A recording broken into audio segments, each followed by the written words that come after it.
Dios les bendiga en esta hermosa tarde. Me siento muy contenta de estar entre ustedes. Creo que son muy pocas las veces que he venido para este rumbo, dadas mis muchas actividades. Vengo ahorita de dar una conferencia en Betel y pues tuvimos un contratiempo, unos documentos que se extraviaron por ahí por la casa, pero esperamos que pronto lleguen. Pero ustedes no se preocupen, que lo que el Señor tiene para ustedes se los va a dar de una manera hermosa. En mis casi 30 años como consejera familiar, trabajando con matrimonios con problemas especialmente de violencia doméstica, trabajando con familias disfuncionales, familias quebrantadas, familias rotas, pues naturalmente tengo todo el material en la cabeza, gracias a Dios. No piensen que por mi edad todavía no me pega Alzheimer. Mantengo todavía, y eso se lo debo a mi Señor, que me ha permitido el poder caminar trabajando en estos campos.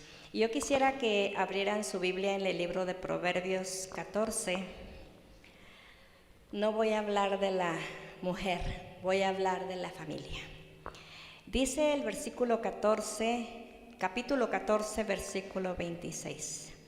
En el temor de Jehová está la fuerte confianza, y esperanza tendrán sus hijos. Una palabra muy hermosa que deseo que la graben en su mente y en su corazón. En el temor de Jehová está la fuerte confianza, y esperanza tendrán sus hijos. Padre, en el nombre de Jesús, en este momento nos acercamos al trono de la gracia. Y queremos, Padre bendito, bendecir tu nombre y darte gracias. Porque creo que más de una persona de las que nos encontramos aquí, nos has dado la bendición de poder tener una familia. Nos has dado la maravillosa bendición de poder ser padres, unos en la paternidad y otros en la maternidad. Pero hemos podido experimentar tu favor, tu bondad, tu misericordia. Aquellos que estamos en ese campo, en esa carrera, en ese reto de ser padres.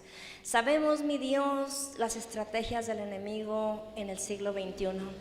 Pero también sabemos que tu palabra, Padre, todavía continúa vigente. Que así como diste bendición a la primera pareja en el jardín del Edén, también, Padre, impartirás bendición a todas las familias que están desarrollando su tiempo y que pueden caminar, mi Dios, en estos tiempos, aunque difíciles. Todavía tu palabra sigue llena de esperanzas, como este proverbio que acabamos de leer. Padre, no solamente nos prometes la fuerza, no solamente nos prometes la fortaleza, si nosotros te tememos con todo nuestro corazón, sino que también, Padre, pasas a las generaciones que vienen detrás de nosotros y le das bendición a los que tú nos has regalado, que son nuestros hijos. Gracias por ello, Padre. Bendice a tu pueblo en el nombre de Jesús. Amén. Es muy hermoso, verdaderamente es muy edificante el que nosotros podamos admirar una hermosa montaña cuando pasamos por las carreteras. Es muy bello mirar un bosque fresco. Es muy bello también escuchar el trino de los pájaros, que nadie les enseñó a cantar y aún sin embargo cantan de una manera tan hermosa y tan melodiosa que no necesitan orquesta. Es muy bello el poder admirar todavía el océano, cualquier océano que sea, que todavía tiene un límite para poder cruzar sus aguas. Es bello mirar un barco de vela en alta mar. Y nos admiramos y quisiéramos quizá ser transportados adentro de ese lugar. Pero es más bello, es más hermoso mirar una familia. ¿Me lo cree usted? Nuestra sociedad lamentablemente no ha entendido estos conceptos. Nuestra sociedad lamentablemente se ha movido de un lugar a otro. Nuestra sociedad ha quebrantado muchas cosas equivocadas. Muchas gracias, hermano. Llegó la conferencia. Nuestra sociedad ha causado tantos problemas, hermanos, a la familia, que ahora que la misma sociedad se ha encargado de traer los problemas dentro de la familia, ahora ella misma, la misma sociedad, está tratando de encontrar una solución a esto, pero la solución no la tienen ellos. Lo que están haciendo es que las familias disfuncionales que han tenido situaciones de enrolamiento en otras cosas que no venga siendo la unidad familiar, está en la construcción de cárceles, pensando que la solución estaría en elaborar más cárceles. Están buscando la solución en poner más cuerpos policíacos, están buscando la solución en dar castigos más fuertes, en imponer penas más grandes. Creen ellos que la solución se encuentra en eso, pero su palabra dice claramente que el diseñador de la familia, el fabricante de la familia, el único que nos conoce es Él, y como Él es el diseñador y el arquitecto divino, solamente Él sabe cómo podremos restaurar nuestras familias.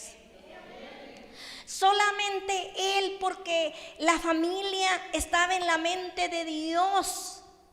Desde el momento en que Él le da un mandato a la primera pareja en el jardín del Edén, ya estaba en la mente de Dios la familia. Por eso nadie sabe cómo reparar una vasija más que el alfarero. Nadie sabe cómo reparar un defecto de fábrica más que el que la creó.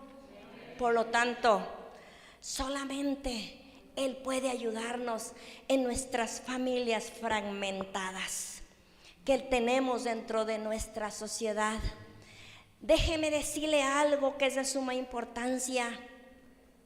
La iglesia no ha escapado a esto. Quisiéramos que la iglesia hubiera escapado ante este fenómeno catastrófico. Quisiéramos que nuestro pueblo de Dios se mantuviera fuera de los alcances de lo que la misma sociedad ha echado a perder. Quisiéramos mantenernos alejados y ser un grupo de personas completamente diferentes, pero lamentablemente esto se ha infiltrado en las iglesias. Recuerdo uno de mis maestros en la escuela de consejería en la ciudad de Dallas, que él era senador del estado de California, y él se dedicaba a sacar estadísticas de los juzgados para poder darnos a los estudiantes estadísticas hasta dónde estábamos. Y yo recuerdo que hace exactamente 18 años atrás, que él nos dio una estadística que nos alarmó bastante a los estudiantes, porque sabíamos que nos enfrentábamos a algo muy difícil los que queríamos dedicarnos al campo de la consejería. Y esto es que nos dijo: les voy a dar una noticia triste. La misma numeración de divorcios que está habiendo entre la sociedad es la misma número de divorcios entre el santo pueblo de Dios. Significa que se está divorciando el mundano y se está divorciando el santo. Eso nos trae a nuestra mente una alarma, mis hermanos. Las tasas de divorcio, la violencia doméstica y las presiones que traen la pobreza y el racismo. Hasta hace poco la iglesia tomó conciencia de esto. Bendito sea el Señor, porque la iglesia tomó conciencia del momento en que nosotros necesitábamos hacer algo como iglesia, y pareciera que ha despertado hasta eso. Se ha unido el movimiento de ayuda personal. La iglesia avanza en estas áreas un poco, pero muy poco en el plan de Dios. Triste, Y mucho creyente está recurriendo a la psicología. Mucho creyente está llevando a sus hijos ante estas consultas que en primer lugar son tan caras. Y segundo lugar, se puede decir que en el 80% de sus consejos van en contra de la ley de Dios. Están consultando personas que no les pueden llevar al diseñador divino. Están llevando sus familias hacia lugares muy ajenos a la voluntad de Dios. Y esto está creando que la familia está fragmentándose. Parece que hubo un despertar, sí, pero no hubo el camino correcto para encontrar la solución. Dios está restaurando a su iglesia, sí lo miramos. Cuánto avivamiento, cuántas cosas hermosas. Pero más que restaurar las iglesias, Dios quiere restaurar la familia, porque una vez que la familia sea restaurada, entonces la iglesia será restaurada. Una vez que las familias sean sanadas, la iglesia será sana. Una vez que las familias sean verdaderamente saludables, tendremos iglesias saludables. Por lo tanto, ¿dónde vamos a empezar? Vamos a empezar por la palabra de Dios. Es tiempo de reparar brechas. Esta década, este año, este día, estas horas, es tiempo de reparar brechas. Isaías 58:12, un texto muy bonito y muy familiar. Isaías 58:12 dice: los tuyos reconstruirán las ruinas antiguas, levantarás los cimientos que estaban destruidos de generación en generación, y serás llamado reparador de brechas y restaurador de sendas para habitar. ¿Qué significa esto? Los tuyos. Isaías recibe una revelación de parte de Dios, que vaya y le diga al pueblo de Israel. Y como Isaías es un profeta de todos los tiempos, entonces también nos está hablando a nosotros, la generación que está a punto de irse de esta tierra, la iglesia estacionada en la sexta dispensación, la iglesia que está esperando solamente una redención completa a través de todo ello. A ello nos está hablando, dice: los tuyos. ¿Qué significa los tuyos? Los tuyos significa posesión, significa que nos está hablando, y se lo voy a decir de otra manera: ustedes, iglesia, y yo también, ustedes reconstruirán las ruinas antiguas. ¿Qué significa esto? Muchos de nosotros venimos de hogares disfuncionales, y no me van a dejar decir que no. Yo misma vengo de un hogar disfuncional, y más que disfuncional. Todos venimos de hogares donde existía violencia doméstica. Muchos de nosotros venimos de hogares donde había abusos verbales, abusos emocionales, donde había en ocasiones hasta abusos sexuales, donde había la falta de la imagen de la paternidad, donde había también la falta de imagen de una madre que entendiera. Y lamentablemente, y lo más triste que yo encuentro en mi pasado, es que nosotros éramos cristianos. Usted se puede imaginar una familia que domingo con domingo estaba en la iglesia, que domingo con domingo y entre semana estábamos en la escuela dominical, y éramos una familia fragmentada. Éramos una familia que no era el ejemplo de los demás.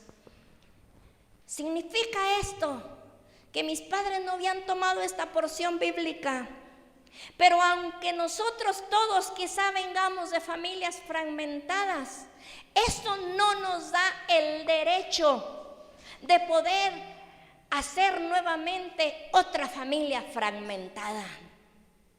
Lo que significa que no podemos nosotros decir, así como fue la familia de mi abuelo, así será, así fue la familia de mi padre y así será la familia que yo tengo. No nos da el derecho, no tenemos derechos, y esto se lo he dicho a muchos padres. Es que así me criaron y así voy a criar a mi familia y así seguirá la generación. Lo que le puedo decir a muchos es que este es un cáncer que se tiene que terminar, un cáncer del cual tenemos que desistir. Dice, levantará los cimientos que estaban destruidos de generación en generación. Significa que nosotros podemos haber sido testigos de generaciones de maldiciones. Pudimos haber sido testigos de generaciones que eran fragmentados por causa de maldiciones que venían desde nuestros tatarabuelos y luego pasó a nuestros abuelos y luego pasó a nuestros padres y luego pasó a nosotros, y ahora queremos que esto pase a la generación que estamos viviendo. Esto no puede ser. Se puede decir entonces que los tiempos han cambiado. Dice, entonces, cuando restaures las ruinas antiguas y levantes los cimientos que están destruidos de generación en generación, entonces ahí, dice el profeta Isaías, entonces, hasta entonces, serás llamado reparador de brechas. Te ganarás el título. Entonces serás llamado paternidad responsable. Hasta entonces serás entonces llamada la madre que está en la Biblia. Entonces yo te podré decir que eres restaurador de sendas para habitar. Entonces nuestras familias, nuestros hijos ya podrán habitar en una senda segura, una senda donde no hay precipicios, una senda donde, aunque se cambie la sociedad y aunque los tiempos sean diferentes, nuestras familias habitarán seguras, porque nosotros, las cabezas del hogar, seremos los que restauraremos esas sendas. Pero mientras no entendamos estos conceptos, seguiremos igual o peor que antes. Ahora es el tiempo de ver restaurada la sanidad de las relaciones y de los individuos en preparación para el mover de Dios de los últimos tiempos. Está profetizado lo que se llama el último pregón. El último pregón antes del arrebatamiento será un tiempo de un mover de Dios. Y yo lo acabo de ver en Guatemala, donde estuve una semana en Almolonga. Yo acabo de ver ese mover de Dios en esos lugares hermosos. Pero la pregunta que entonces nos hacemos, ¿y qué de Centroamérica? ¿Qué de Latinoamérica? ¿Qué de los Estados Unidos? Lamentablemente este mover de Dios está enseñándole a la sociedad que es tiempo que antes que se predique el último pregón, porque habrá un último pregón, nos podremos ir con nuestras familias completas, porque entonces haremos vigente lo que dice su palabra: cree en el Señor Jesucristo y serás salvo tú y tu casa.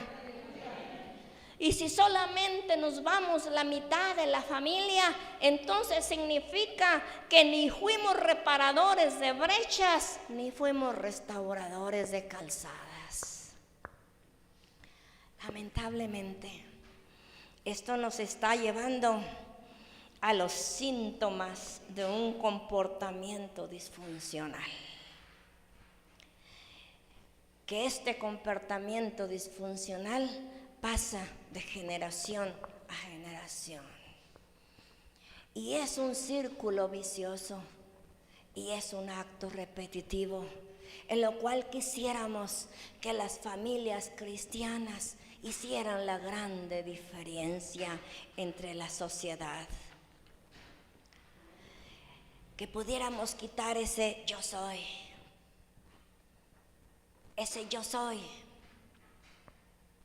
yo, solo yo y solo yo. Cuando dejemos ese yo soy, dejémosle ese yo soy, aquel que se autonombró yo soy, aquel que le dijo a Moisés, y si me dicen que quién me mandó, yo qué les voy a decir, diles que yo soy el que soy. Ese nombre hermoso que solamente le concierne a Él, lo hemos querido tomar y lo hemos querido aplicar en nuestras familias. La monarquía, la burocracia, la corrupción, todo eso que ha creado que las familias solamente lleguen a un estado deplorable. Ese yo soy, debemos de sacarlo de nuestra vida y poder entender a los que están a nuestro alrededor, morir al yo y poder ayudar a los que nos rodean. La iglesia debe estar preparada para ministrar a la identidad de la identidad. Lamentablemente muchos jóvenes, niños a una edad muy corta han perdido la identidad de la identidad, porque sus padres no les han hecho ver verdaderamente quiénes son ellos. Usted sabe de dónde nació el homosexualismo y por qué se ha propagado tanto el homosexualismo en nuestra sociedad. El homosexualismo nació de madres dominantes. Madres que mantenían a sus hijos debajo de ellas.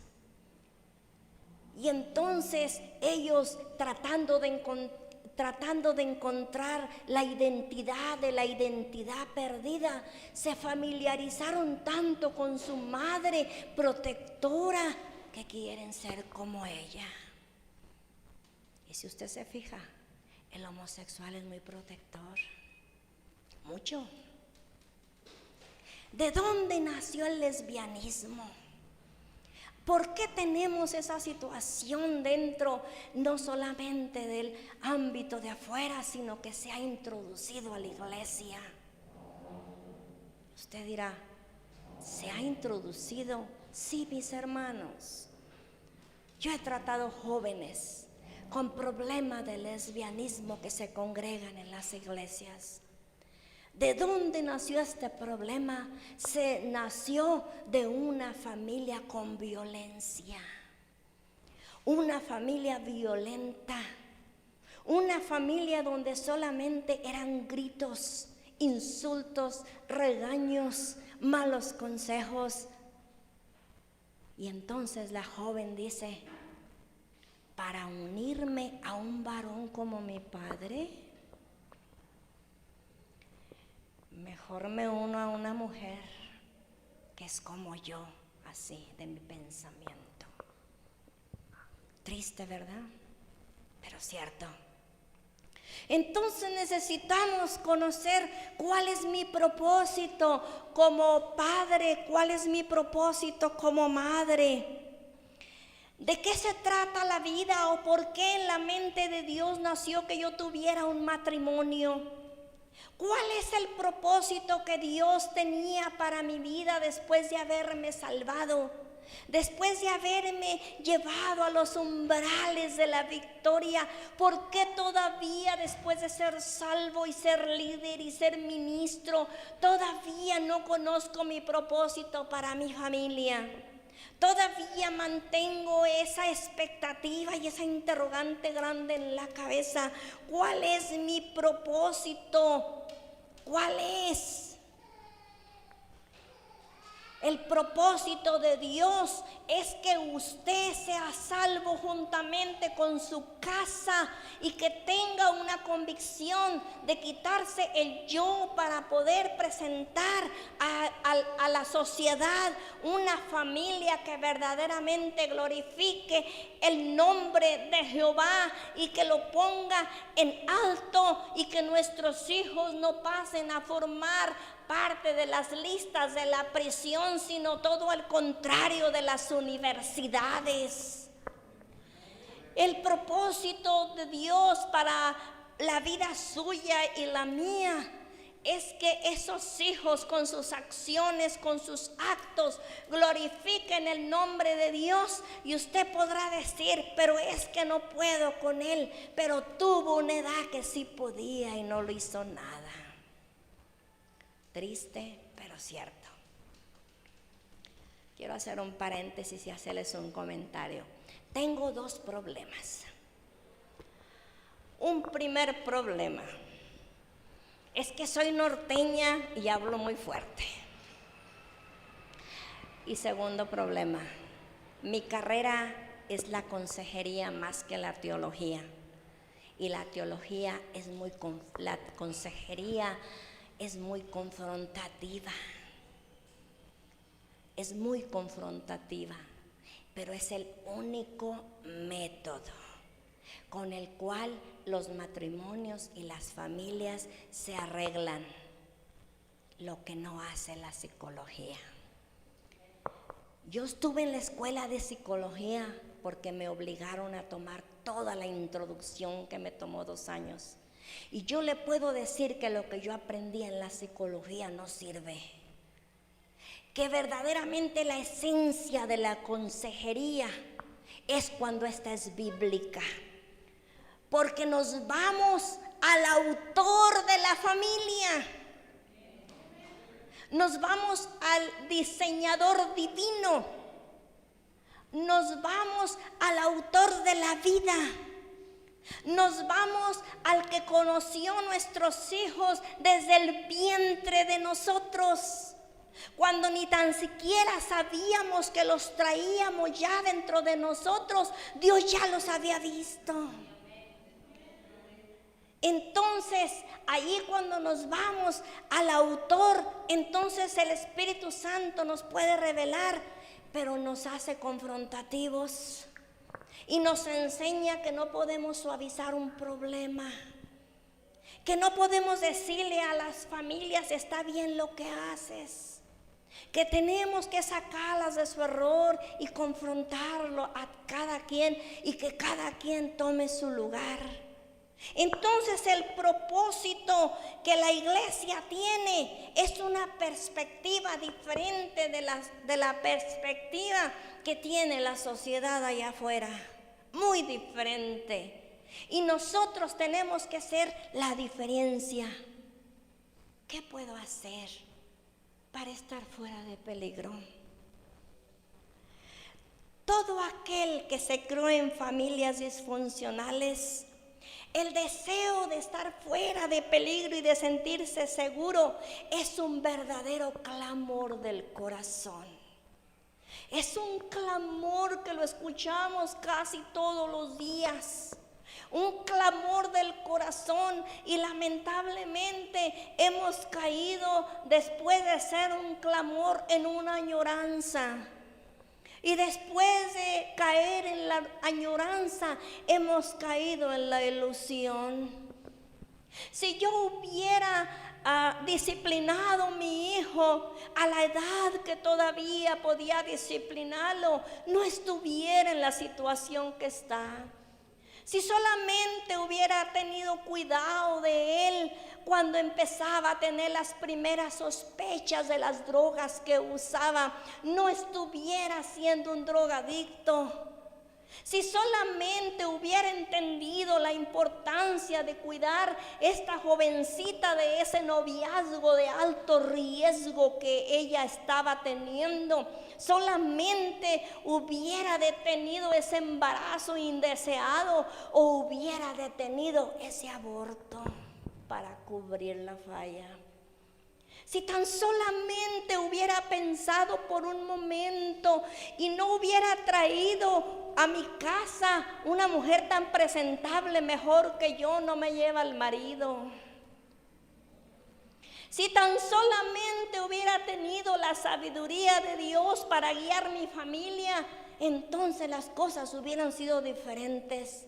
Se dan cuenta que empezamos con un clamor de corazón, pero luego pasamos a la añoranza y después a la ilusión. Si solamente lo hubiera hecho, las cosas no estarían como están.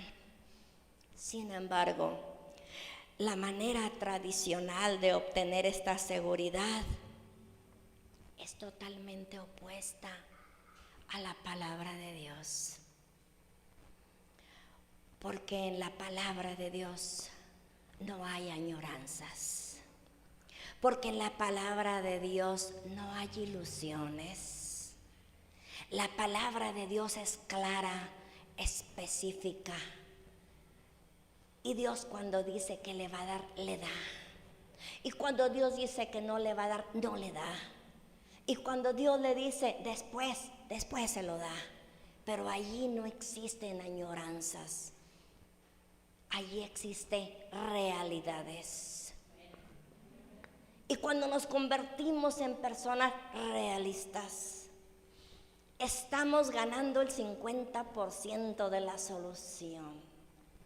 Cuando somos personas realistas del tiempo que estamos viviendo. Los libros de psicoterapia, libros de motivación personal, son buenos, sí, pero ellos no diseñaron a la familia, no tienen la solución para nosotros. Él tiene un camino y una senda más mejor, y esto es que sigamos el camino de Jesucristo. Y cuando la iglesia toma el camino de Jesucristo, las cosas son mejores. Ahora voy a hablarles un poco acerca de los cambios que ha tenido la familia. Dentro de los 40 o 50 años ha habido cambios muy significativos con nuestro sistema familiar que ha afectado a la familia. Estos cambios han sido muy traumáticos. Estamos conscientes que los que estudiamos consejería hace 30 años atrás, estudiábamos sobre lo que era la familia tradicional. Y la familia tradicional se ha movido. Ya no vivimos en la familia tradicional. Ahora todos nosotros nos estamos desarrollando en lo que es la familia contemporánea. ¿Qué es la familia tradicional? La familia tradicional era aquella que vivía en fincas, aquellas que vivían todos unidos, vivían todos juntos, donde el padre tenía, digamos, un poco de tierras o ganado, y los hijos heredaban esas tierras y ese ganado, y entonces ellos continuaban con el legado de trabajo, un legado de honestidad, un legado en el cual los hijos respetaban a los padres, un legado en el cual había un respeto aún de la suegra hacia la nuera y de la nuera hacia el esposo, un legado en lo cual había unidad. Se podría decir que había patriarcado, sí lo había, pero era una unidad de trabajo familiar, y ellos estaban en su rol completo que Dios había establecido hacia ellos. Lamentablemente, la tecnología y las cosas que empezamos a ver nos han afectado, porque entonces los hijos ya anhelan más, ya añoran más, ya desean más, y nosotros como padres no hemos sabido mantener la unidad y les hemos soltado la tecnología solamente para pervertirlos. Les hemos dado y ni siquiera hemos vigilado qué es lo que ven o qué es lo que oyen. Hay tanto exceso de trabajo porque nos hemos movido de la familia tradicional a la familia contemporánea.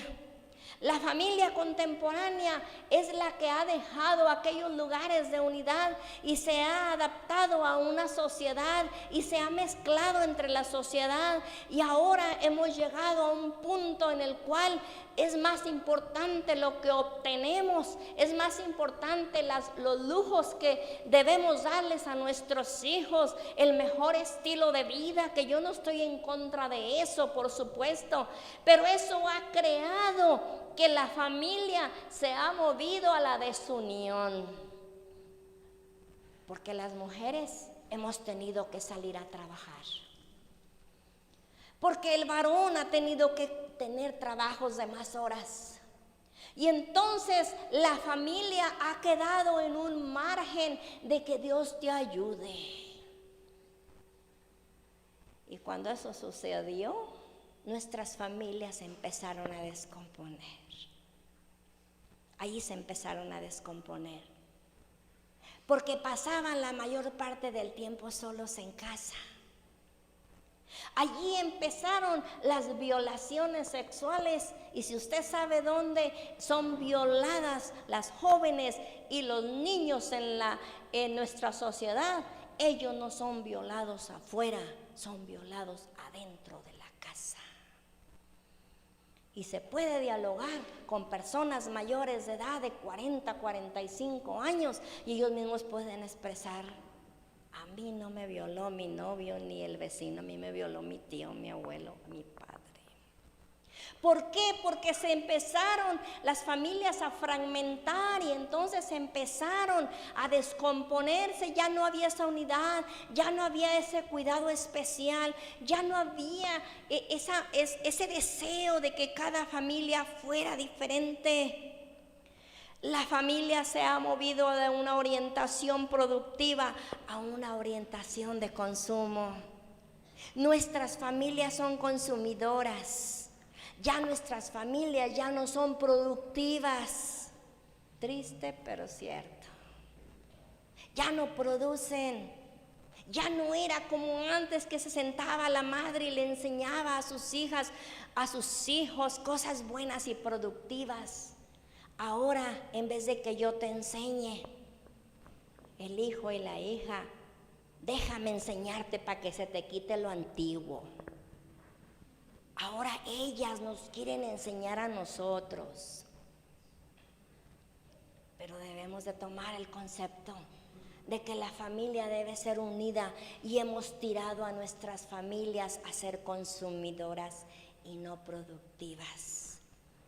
Eso es importante. Las familias han cambiado de una economía de escasez a una economía de abundancia, pero nos han pasado la factura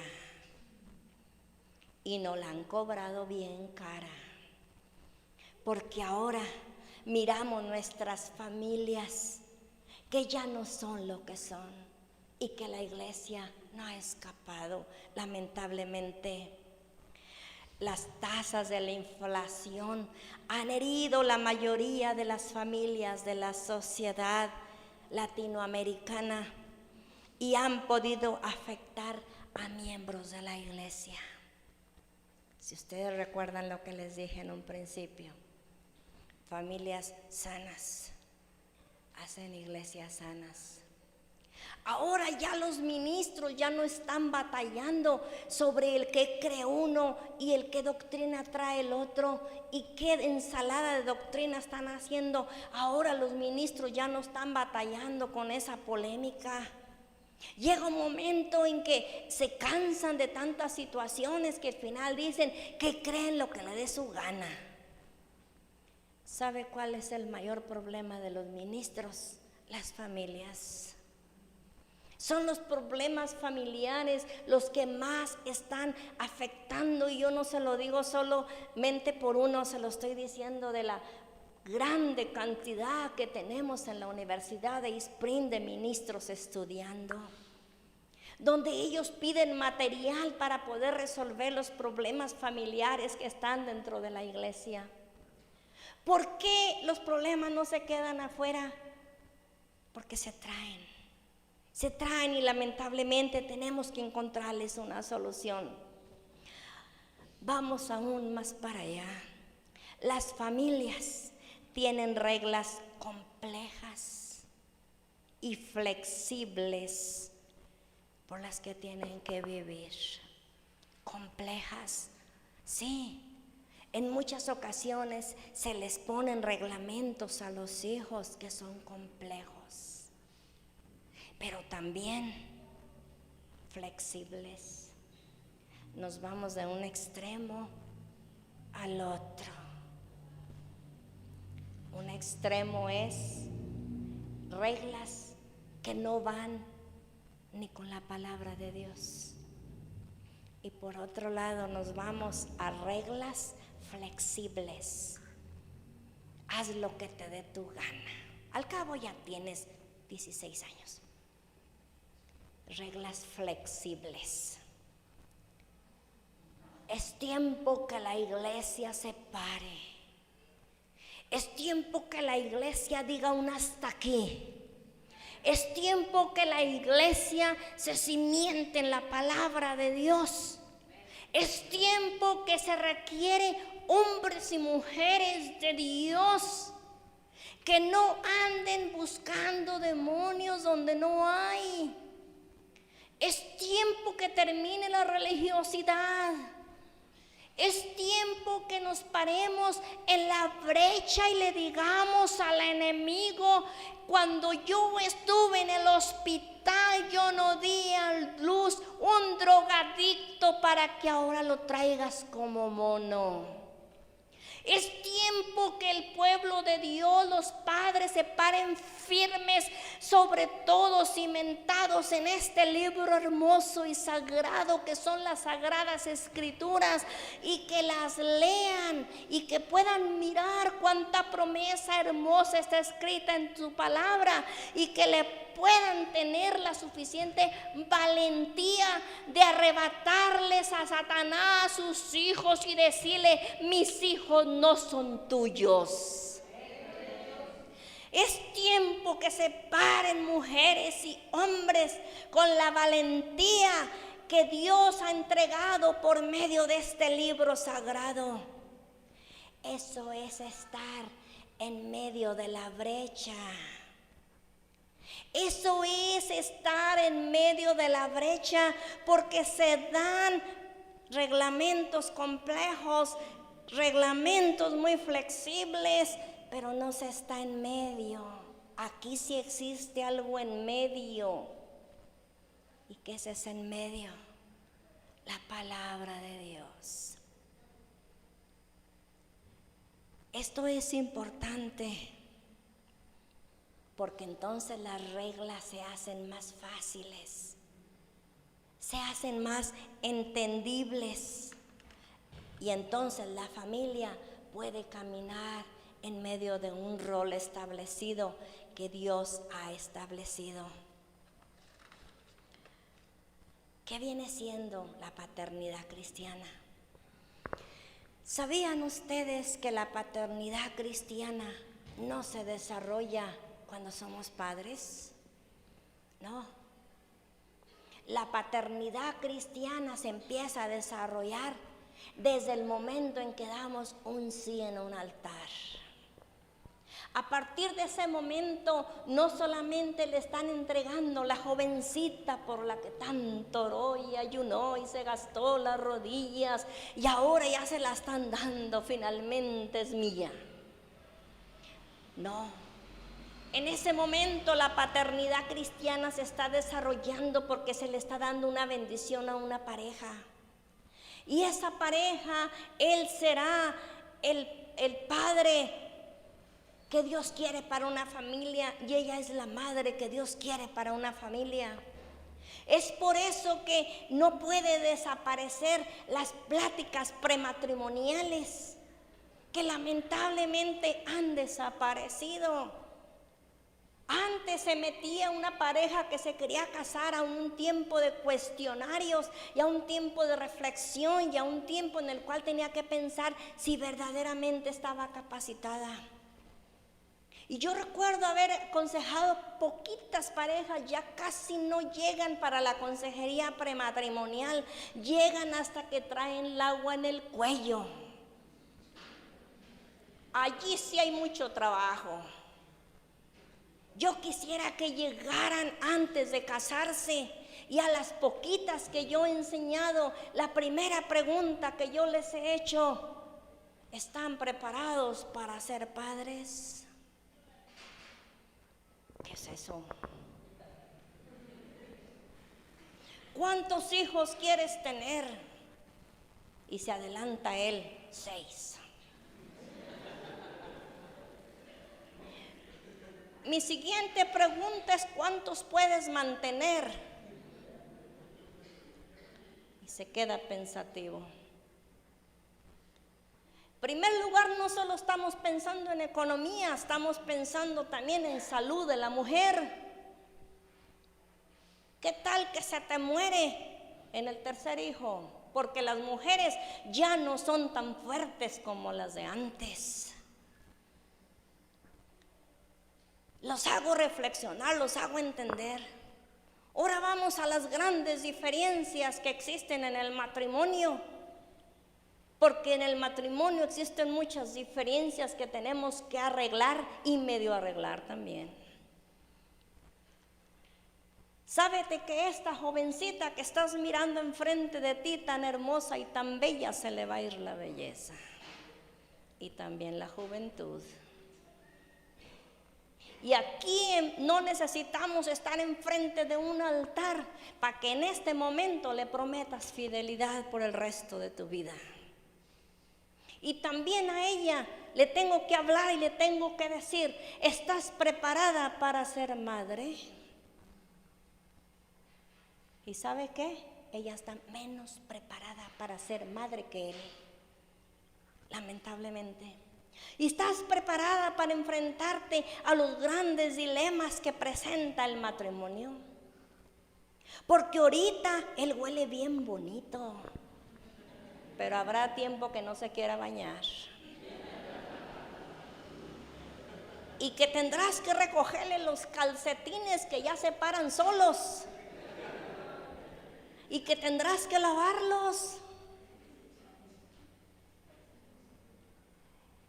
Cuando estas cosas las hago despertar, es que la paternidad y la maternidad no tiene nada que ver con invitados y pastel y salón y orquesta y globos y flores. Es que quiero que despiertes ante una realidad, porque vas a pasar de etapas a etapas. Estás primero pasando en este momento por la etapa de la atracción. ¡Qué bello! ¡Qué bella! Pero vas a despertar después de la luna de miel y te vas a dar cuenta que vas a despertar a una edad realista. Sí, está muy hermosa y podría dormir con ella todo el día, pero necesito pagar la renta. Esa es la etapa de la realidad. Y luego vas a entrar en la etapa de la somnolencia, en que de una vez te digo: bienvenido al club de los desvelados, donde te van a llorar los niños en la noche y no puedes decirle a la esposa: te hablan. También tú te tienes que levantar. Y luego de ahí vas a cruzar a una etapa realista donde el dinero no alcanza y te vas a arrepentir con todo tu corazón no haber estudiado, porque el dinero no te alcanza. Y luego se viene la etapa para los hijos, la etapa escolar, donde te tienes que confrontar con maestros groseros que te van a decir que tu hijo es peor. Y luego te vienes enfrentando a esa etapa de las tormentas emocionales, espirituales y físicas, que es la etapa de la preadolescencia y de la adolescencia, donde tienes que buscar mucho la dirección de Dios para poder navegar con estos jóvenes que a esa edad tienden a perder la identidad y piensan que son adoptados. Nadie me quiere. Nadie en esta casa me comprende. Todo me evitan. Todo me dicen que es malo. En la iglesia también me dicen que todo es pecado. Empiezan a perder ese momento en el cual debería de ser la etapa color de rosa. Parece que es una etapa gris. Y después tienes otra responsabilidad de tener que saber que esos hijos se casan y te tienes que acabar las rodillas buscando una mujer y un hombre de Dios que lo va a acompañar por el resto de su vida. Y de una vez acláraselos también que solo una esposa y un esposo dio Jehová, no dio varias. ¿Quieren que le siga o ahí le paro? Ya para este tiempo está la pareja así, a la expectativa. Dejemos los muchachos por un lado, ahora hablemos de ustedes.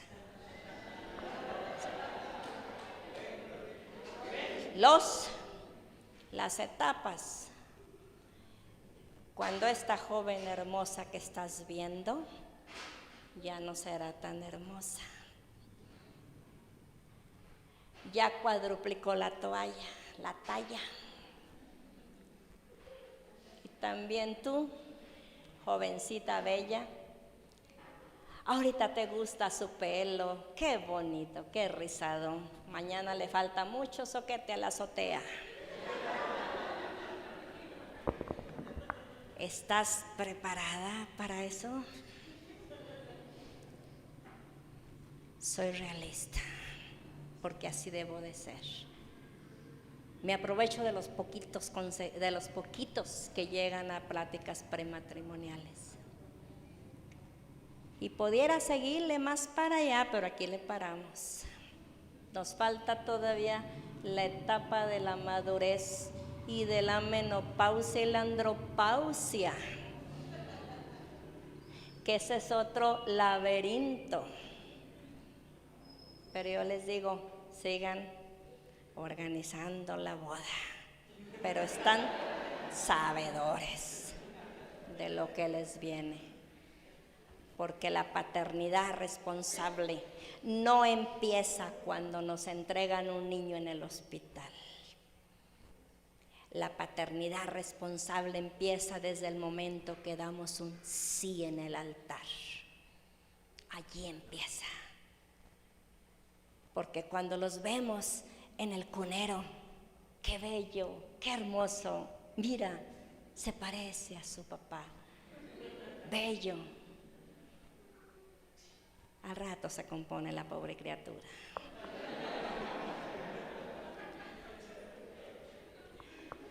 Y luego estamos conscientes de una cosa, porque el ser humano inconscientemente sabe lo que le viene atrás, sí lo sabemos. Pero a pesar que los vemos bellos en el cunero, tan inocentes, tan hermosos, estamos conscientes que nos están dejando un reto en las manos y que ese reto nos va a costar lágrimas. Pero aún sin embargo nos atrevemos a tomar la responsabilidad y agarramos el problemita y lo enredamos en una hermosa cobijita y nos lo traemos a la casa. Porque es una paternidad de amor. Pero el que llega a una paternidad de amor no llega a ninguna parte. Necesitamos la dirección del Espíritu Santo. Y todo aquel que deja la dirección divina de este libro sagrado, y todo aquel que deja la dirección divina de aquellas cosas hermosas que necesita saber, prepárese para el laberinto de la familia disfuncional que tanto problema le está causando no solamente a la sociedad, a la iglesia. ¿Amamos la iglesia? Contésteme usted, ¿ama su iglesia? Si ama su iglesia, pues tráigale lo mejor de lo mejor. Porque el que amaba en el Antiguo Testamento el santuario de Jehová traía lo mejor de lo mejor. Y Jehová recriminaba al pueblo de Israel cuando le decía: ustedes me están trayendo las ovejas enfermas, las tuertas, las que ya no sirven, las viejas.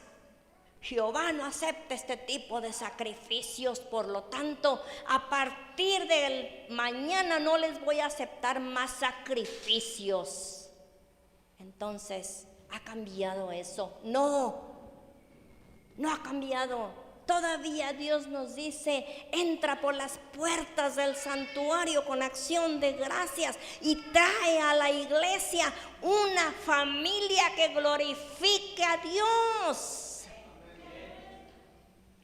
Una familia que verdaderamente sea el ejemplo a seguir de jóvenes, de otros niños. ¿Podemos culpar a los hijos? No.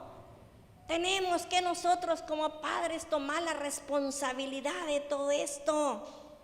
Vamos, este es un orden casual. ¿Cuáles son algunos de los problemas prácticos el ser padre puede desarrollar? Primera, las parejas que tienen demasiados hijos. Cuando tienen demasiados hijos se rompe la relación matrimonial. Ya no hay tiempo para la relación matrimonial, ya no hay tiempo para la comunicación. Cuando existen demasiados hijos en la casa, ya no hay tiempo ni tan siquiera para la intimidad. Ya no hay tiempo para nada. ¿Por qué? Porque se tuvo más hijos. Ahora, ¿qué vamos a hacer con los que tenemos? Pues ni modo de devolverlos.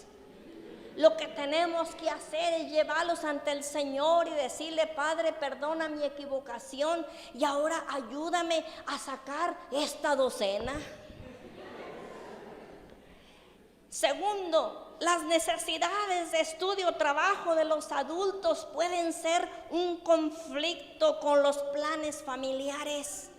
Ya la familia ya no piensa en unas vacaciones juntos. Ahora el montón de libros y el montón de uniformes y el montón de situaciones y de escuelas, y esto hace que los adultos se conflictúen ellos mismos y en ocasiones uno de los dos sale corriendo de la casa.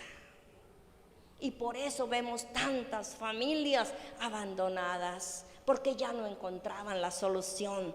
Tercero, también vamos a considerar las familias que no pueden tener hijos. Y ciertamente esto es algo en muchas ocasiones trágico, pero la pareja debe enfrentar junto este problema.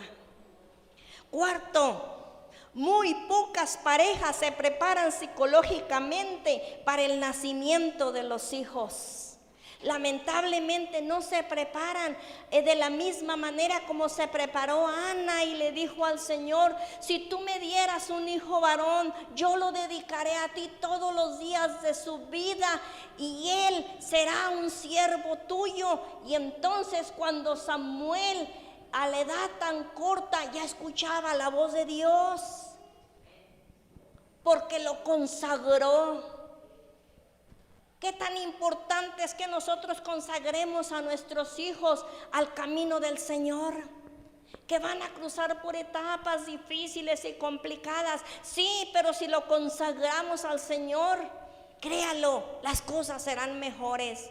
¿Se le desbalanceará? Sí, se le va a desbalancear. Y déjeme decirle hasta algo más trágico. ¿Le va a dar una probadita al mundo? Sí se la va a dar, no se asuste de eso, sí se la va a dar, cuando usted menos se lo imagine.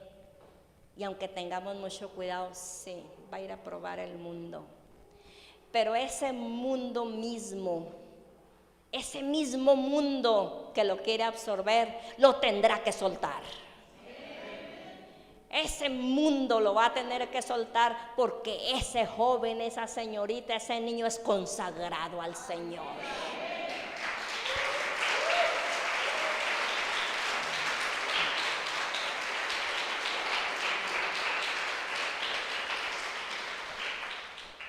Nos encontramos entonces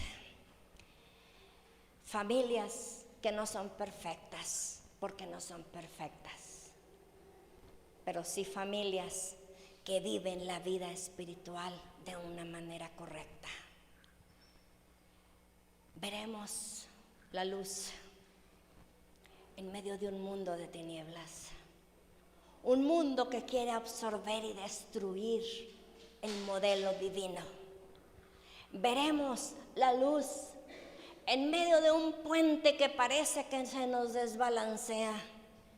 Veremos la luz en medio de una sociedad que no va a estar mejor, va a estar peor. Veremos la luz en medio de la desesperación que a veces nos atañe, en medio de esa interrogante grande que tenemos en la cabeza. ¿Qué será de ellos? Esa misma interrogante contéstesela usted solo. Serán hijos y hijas que teman y sirvan al Señor. Y nunca es tarde para hacerlo. Porque muchos padres dicen, es que si lo hubiera hecho antes. No, si los hijos ya se fueron de la casa, usted por su nombre declárelo. En su boca está la vida o está la muerte. Escoge pues la vida para que vivas. Y que nuestra oración diaria por ellos sea: Marcos, no veo la luz del camino de tu situación, pero yo te declaro siervo del Dios Altísimo. María, yo te veo en esa situación en la cual mis descuidos como padre te llevaron hasta ahí, pero yo declaro una mujer de Dios que se acercará al Señor, y entonces su vida será bendición, no solo para ella, para la generación que viene atrás.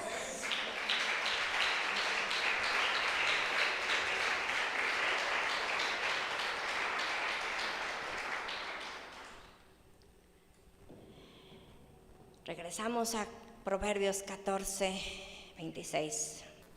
En el temor de Jehová está la fuerte confianza, y esperanza tendrán sus hijos. ¿Dónde empieza el temor? Con los padres. No espere usted, mi hermano, mi hermana, que sus hijos, como por arte de magia, van a cambiar si no cambiamos nosotros, porque nosotros somos la torre. Queremos que los hijos cambien, pero no cambiamos nosotros. Y existe una anécdota de un barco que iba en alta mar y que de repente escuchó una voz que le dijo: gira 30 grados a la izquierda. Y él dijo: ¿y por qué? Le dijo el capitán del barco: ¿y por qué? Siguió caminando cuando vuelve a escuchar la segunda voz: gira 30 grados a la izquierda. Y él dijo: ¿por qué? Y siguió caminando. Hasta que finalmente hay una voz fuertísima que lo para y que le dice: te estamos diciendo que gires 30 grados a la izquierda porque te vas a estrellar contra el faro. Te estamos hablando del faro. Significa que él decía que se mueva el faro. Yo, ¿por qué? Exactamente, mis hermanos, sucede con nosotros como padres. Queremos que los hijos cambien, pero no cambiamos nosotros. Tenemos que cambiar nosotros, meternos más a la palabra de Dios, meternos más a lo que es la palabra de Dios, para que podamos tener la dirección de Dios para nuestros hijos. Es en la etapa de la preadolescencia cuando los padres se tienen que acabar las rodillas en las oraciones para que la sociedad corrupta no los impregne con las drogas, no los impregne con el alcoholismo, no los impregne con la pornografía. Tenemos que acabarnos las rodillas por nuestros hijos, para que no venga una filistea y se lo lleve, para que no venga un varón pero del diablo, y se lleve la jovencita. Tenemos que tener cuidado de cavarnos las rodillas por los niños de las primarias, de las secundarias, para que no sean abusados por maestros malvados, porque no sean impregnados por la evolución, sino que sean impregnados por la creación. Tenemos que tomar nuestro rol como padres. Si no tomamos el rol como padres, no esperemos una familia perfecta. Así seamos muy exigentes. Aún se use dentro de la casa esas expresiones: aquí nomás mis chicharrones truenan. Así usemos esas expresiones donde yo aquí mando, porque llega un momento que los hijos ya no los gobierna nadie. Por lo tanto, es importante que como padres tomemos ese rol. Y vengo a hablarles a los padres, no como matrimonio, porque una conferencia de matrimonio se maneja completamente diferente. Vengo a hablarles como padres. Quizá en otra ocasión le hable a los preadolescentes y a los adolescentes sobre los grandes peligros que existen en esa edad llamada las tormentas. Pero ahorita vengo a hablarles a los padres, porque son ustedes el centro. Nada ganamos con querer componer hijos si no se componen los padres. Necesitamos padres responsables, con una paternidad y una maternidad responsable, y que entremos por las puertas del santuario de Jehová con acción de gracias. Eso significa: gracias porque mis hijos te sirven. Gracias a pesar de sus diferencias que tienen como hijos, como hermanos, las diferencias que hay aún entre ellos y nosotros. Aún sin embargo, gracias porque yo los puedo ver en tu casa. Gracias por la sabiduría que me das para poder guiarlos. Gracias por la armonía que hay entre esta mujer, entre este varón. Gracias porque podemos ser el ejemplo, y el día de mañana ellos digan: quiero formar un matrimonio como el de mis padres. Que pueda haber una gratitud dentro del corazón grande, en el cual podamos nosotros caminar y avanzar en el temor de Jehová. Cuando hagamos eso nosotros como padres, entonces la conquista está a la puerta y entraremos todos juntos a la tierra prometida, sin dejar heridos por el camino. Porque tristemente muchos padres llegan a la edad adulta, a la edad de la vejez, y no hay quien les dé un vaso de agua.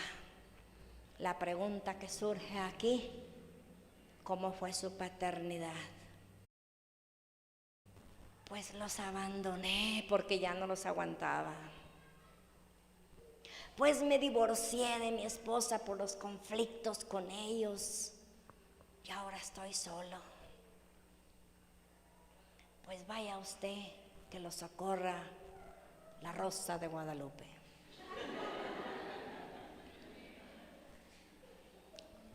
Porque no fomentó lo que era la situación familiar. Quiero terminar con esto, porque yo no sé si el pastor o tiene calor o me está haciendo así. Quiero terminar con esto, y ahora sí quiero hablarles a mis hermanas. Existe una etapa en la vida, y se las voy a tocar rápidamente: la etapa de la menopausia.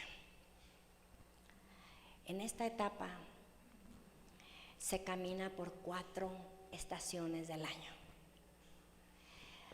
Usted puede decir: mi hermana de 35, 30 años, 38. No me esté hablando de eso, no me ponga triste tan pronto. Le puede llegar la temprana, que es a esa edad, la temprana.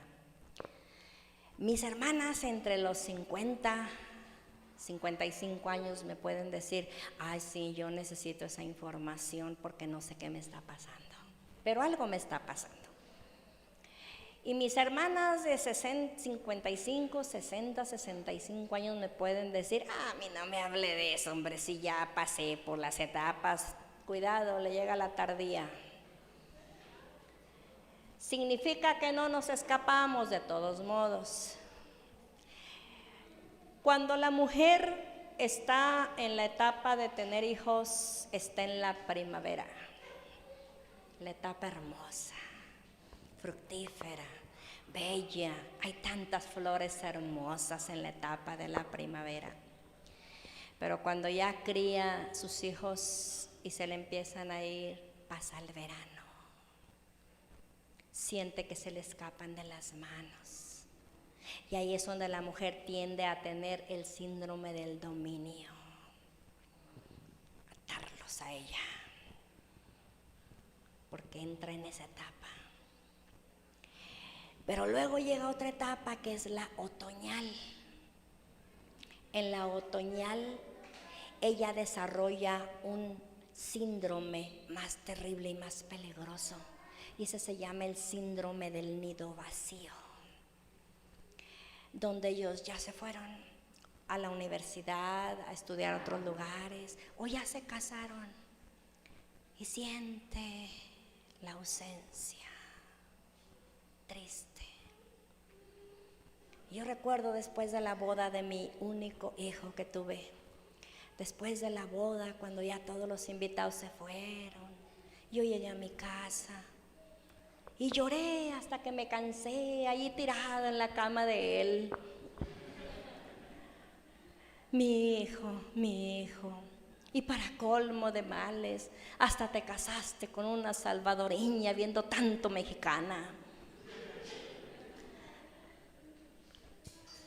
Pero Dios ya la perdonó por haberse metido entre nuestra familia. Yo la quiero mucho, junto con las pupusas. Y recuerdo que lloré amargamente, porque yo pensaba que lo había perdido, que no lo volvería a ver, mi niño, si nunca salió de mi casa. Allí almorzaba, comía y cenaba. ¿Cuál pérdida? Esa no fue pérdida. Esa es la etapa otoñal. Pero luego viene la etapa invernal. A toda mujer le llega esa etapa invernal. ¿Sabe cuál es la etapa invernal? Cuando ya está en una edad que necesita apoyo. Ya no es esa mujer valiente para la cocina, ya no se mueve por ella misma con tanta facilidad. Ahora le tienen que dar la mano. ¿Por qué cree usted que cuando me da la mano yo no la quiero agarrar? Porque me siento a veces como, no, espérese si yo todavía puedo. Porque en esa etapa es la etapa invernal, donde necesitamos hacer un recuento para atrás y darnos cuenta qué hicimos desde que estábamos en la primavera. ¿Qué hicimos? Ese recorrido nos lleva y nos lleva y nos lleva hasta llegar a la invernal, donde entonces podemos pedirle a los demás su ayuda. Y cuando hacemos recuento y nos damos cuenta que desde allá venimos sembrando flores, trigales, y que desde allá venimos siendo mujeres que escuchaban esto, mujeres que cuando los hijos se les querían desviar usábamos esto, mujeres que cuando los hijos querían caer en el alcoholismo usábamos esto, que cuando los hijos querían desbalancearse en un matrimonio incorrecto usábamos esto, que cuando los hijos se nos rebelaron, sábanos esto. Y cuando hacemos ese recuento desde allá hasta acá, nos damos cuenta que hemos tenido buena cosecha y que el invierno no tiene derecho sobre nosotras. Seguimos siendo las mujeres de Dios, seguimos siendo las mujeres que la cual su palabra habla que la mujer sabia edifica su casa, que solo la necia la derriba. Cuando vemos eso, entonces podemos decir: Jehová es mi ayudador y mi torre fuerte, y nunca estaré solo. Y voltear al lado y mirar ese varón en el cual invertimos, ese varón en el que invertimos, y lo podemos ver así rechonchito, por mis buenos platillos que le preparaba. Y lo podemos ver así alegre, a pesar de tener 50 años, 60, no le hace, sigue siendo atractivo. Podemos verlo: aquí está mi inversión, aquí está mi inversión, mis años de inversión. Y entonces se da cuenta que no le queda nada más que él, y lo amará más. ¿Y qué de los matrimonios que a edad muy temprana se desunieron? No les queda nada. Ese sí es invierno. Y menos mal que vivimos en Jalapa, donde no hace mucho frío, pero váyase al norte, donde necesitamos la cobija a medianoche, porque no nos calienta ni el sol. Pero qué maravilloso. Al varón ya no le voy a hablar porque ya no me da tiempo. Pero podríamos hablar de la andropausia. Solamente les quiero decir, varones, a manera de advertencia: la andropausia no es física, es emocional. A la mujer la menopausia es física, emocional. Dos áreas. Al varón es emocional. Significa que el varón, cuando le llega la andropausia, ¿sabe qué? Él regresa a la juventud. ¡Qué maravilla! Regresa a la juventud. Se siente jovial. No, los años no han pasado por mí. Me voy a comprar un sombrero tejano para verme más elegante. Y lamentablemente la andropausia, como es emocional, puede traer consigo el que se le olvide la edad que tiene y se quiera casar con una muchacha. Sí, mi hermano, sí. No es para que se ría, es para que tenga cuidado. Es por eso que varones en andropausia se compran carros deportivos, empiezan a jugar fútbol.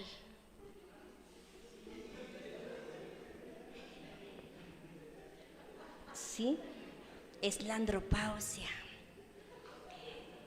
Y dice: si tengo una de 50, ¿por qué no puedo tener dos de 25?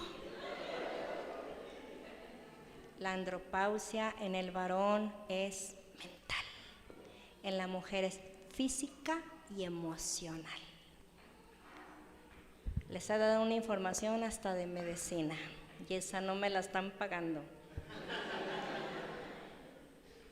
Yo quisiera tocar el corazón de ustedes como padres. Si hasta aquí han tenido familia fragmentada, nunca es tarde. La buena noticia que le traigo, que nunca es tarde. Mientras tenga vida y sus hijos tengan vida, puede restaurar. Si no se ha convertido en restaurador de portillos, entonces es día que se convierta. Si no se ha convertido en aquel que hace buenas calzadas para que su familia pueda caminar, es tiempo que ahorita empiece la primera parte de la senda. No está finalizado.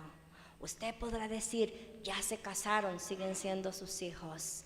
Y entonces regresamos porque quiero dejarles en el corazón esta palabra allá en lo más profundo de su ser.